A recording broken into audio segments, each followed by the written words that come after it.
Today I have a few different beautiful cuts of beef in front of me, and we're going to talk about different ways that we can cook them. First, we have our ribeye, which a lot of people consider to be the king of steaks.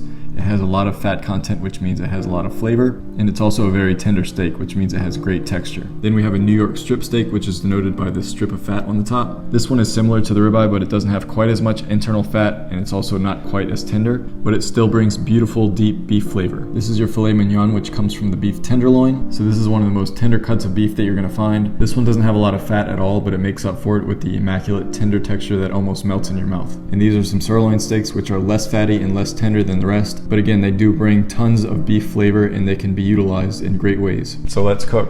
This is how I like to make my ribeye steak. The ribeye is one of the best cuts of meat out there with a great amount of fattiness and tenderness, and this is actually one of my favorite cuts of meat to grill. But first, as usual, I'm gonna salt and dry brine it in the fridge for a few hours. So I preheat my grill to pretty hot, and I'm gonna sear my steak over direct heat. After about a minute, I'm gonna give it a quarter turn to get some grill marks. Another minute or so, we're gonna flip.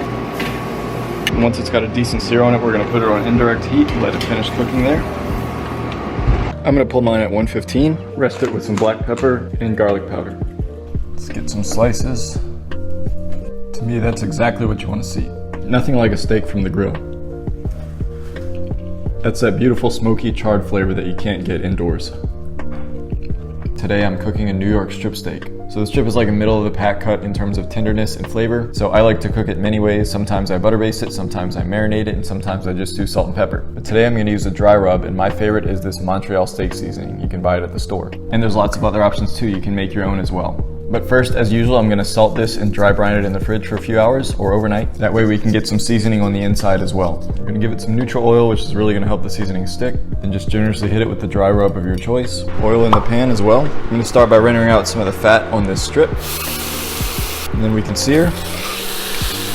Flip it every minute or so.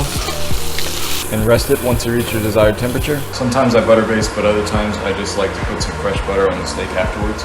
Slice it with the grain to divide it, and then across the grain into slices. You don't need to add a lot to good meat to make it taste great. Cheers. That dry rub adds the perfect extra something without disrespecting the flavor of the steak. Here's how I like to cook filet mignon. I like to cook it inside to keep it tender, and because it lacks a little in the fat department, I compensate with a butter baste. Start with a little neutral oil and generous amounts of salt and black pepper. Preheat your cast iron over medium-high for 5 minutes before you add your oil. And now we sear. After about a minute, flip it. Add your butter, thyme, and garlic.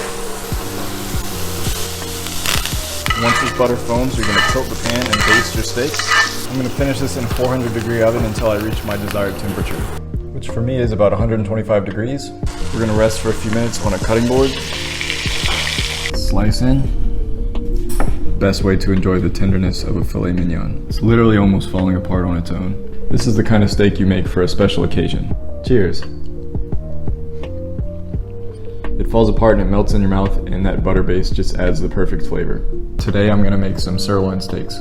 These are a little less fatty and tender than your more expensive cuts of steak, so I'm gonna compensate with a pan sauce. It always helps to salt them and refrigerate them for a few hours or overnight if you have the time.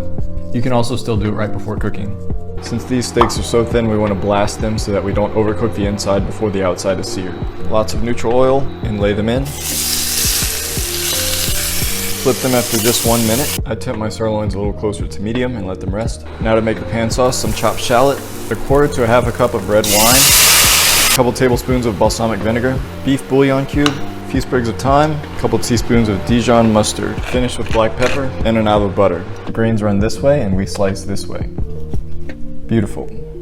Hit it with the sauce. Pan sauce is a great way to level up a less fatty or less tender steak when you don't feel like paying for the more expensive cuts every time. Cheers. Oh yeah, that's the stuff.